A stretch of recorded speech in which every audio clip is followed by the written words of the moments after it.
Kagulat World. Matapos gumawa ng kasaysayan at sindihan ng Washington, hindi pa tapos ang matinding North American hardcourt journey ni Alexandra Ayala.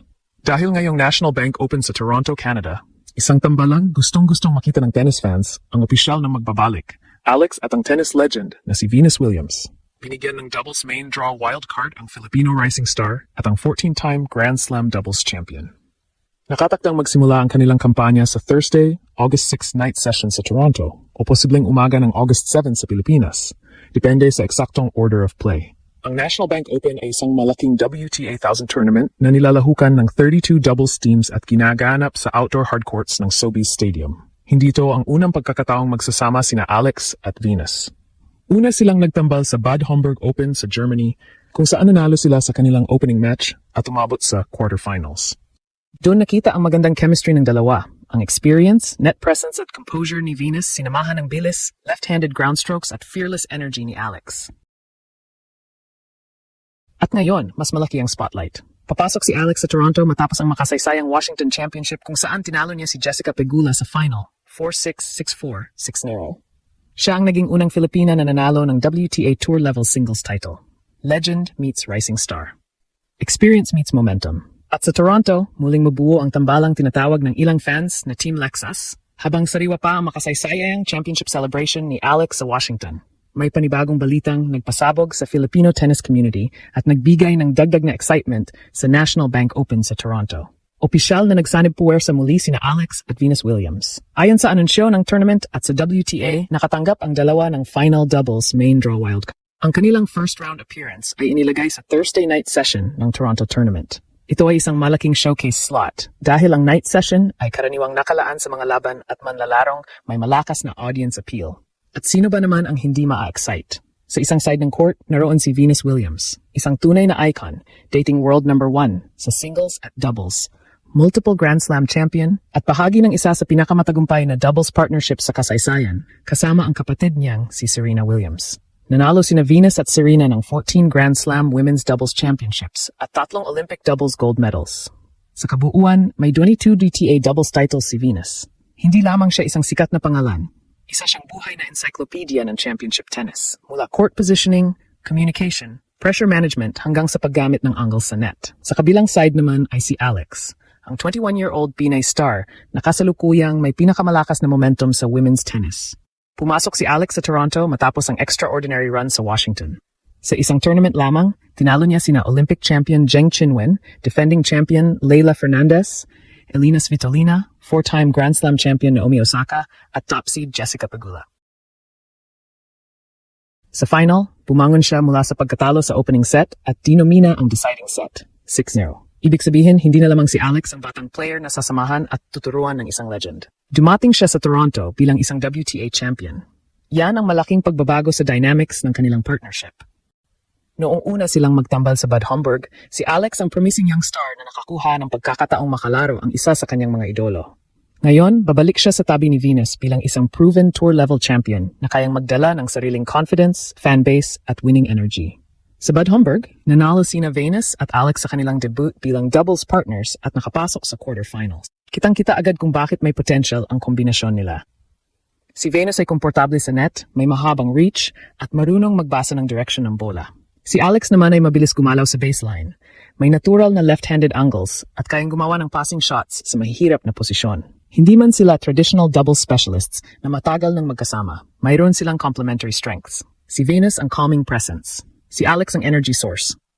Si Venus ang may championship instinct sa harap ng net. Si Alex ang maaring bumuo ng rallies, mag-pressure sa return at magbukas ng court gamit ang kanyang forehand at left-handed serve. At higit sa lahat, mukhang komportable silang magkasama. Sa doubles, napakahalaga ng communication at trust.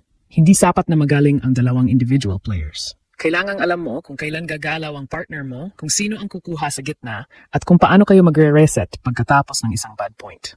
Sa unang tournament nila, nakita na mayroon silang natural connection. Kaya naman nang lumabas ang announcement sa Toronto, mabilis na nagdiwang ang fans online. May mga nagsabing masaya silang muling makitang nag-enjoy si Alex kasama ang isang legend. May iba namang gumamit ng fan-made nickname na Team Lexus, kombinasyon ng Alex at Venus. Hindi lamang ito novelty pairing. Ito ay isang partnership na mayroon ng winning result. At ngayon, mas malakas ang momentum kaysa dati.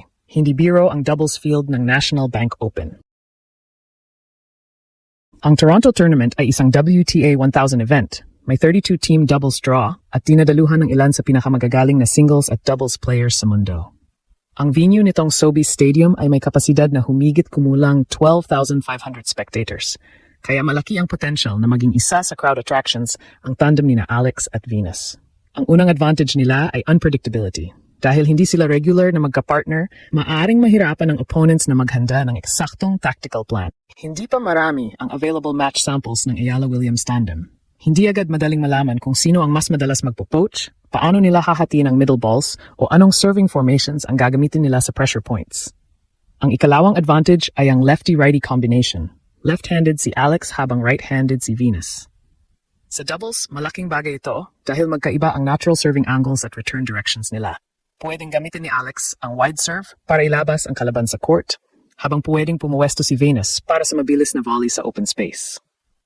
Sa return games naman, kayang gamitin ni Alex ang kanyang aggressive timing upang simulan ang pressure. Kapag napilit niya maglabas ng mahina o mataas na bola ang kalaban, doon maaring umatake si Venus sa net. Ang ikatlong advantage ay ang big match composure. Walang pressure situation na hindi pa nakita ni Venus. Grand Slam finals, Olympic matches, packed stadiums, lahat ng iyon ay bahagi na ng kanyang career. Kapag umabot sa deciding tiebreak o dikit na closing stage ang laban, malaking tulong ang kanyang experience sa pagpili ng tamang shot at pagpapanatiling kalmado ng partnership. Samantala, pinatunayan ni Alex sa Washington na hindi siya madaling mataranta sa malalaking pangalan o mahihirap na sitwasyon.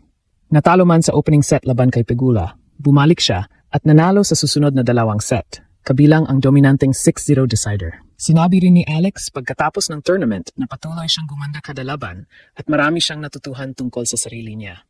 Pero may challenge din. Galing si Alex sa emotionally at physically demanding Washington run. Marami siyang nilaro at kailangang mabilis na bumiyahe patungong Canada. Kailangan niyang balansehin ang singles recovery, practice at doubles preparation. Hindi rin sapat ang star power upang manalo sa doubles. Kailangan nilang maging sharp sa formations, first volleys, second serve returns at communication. Kaya mahalaga ang opening match. Kapag mabilis nilang nakuha ang rhythm, pwedeng maging dangerous dark horse ang Ayala Williams tandem. Walang expectation na sila agad ang magiging tournament favorites. Pero wala ring gustong makaharap sa isang team na pinagsasama ang momentum ng bagong WTA champion at karanasan ng isa sa pinakadakilang doubles players sa kasaysayan. At para kay Alex, higit pa ito sa isang bonus event. Bawat doubles match kasama si Venus ay parang masterclass. Matututuhan niya ang court awareness, anticipation at net instincts na maaari ring makatulong sa kanyang singles career. Para naman kay Venus, may kasama siyang batang player na fearless, mabilis at puno ng bagong energy. Kaya ngayong Thursday night sa Toronto, abangan ang muling pagsasanib ng dalawang henerasyon. Isang legend na tumulong baguhin ang women's tennis at isang Pinay rising star na gumagawa ngayon ng sarili niyang kasaysayan.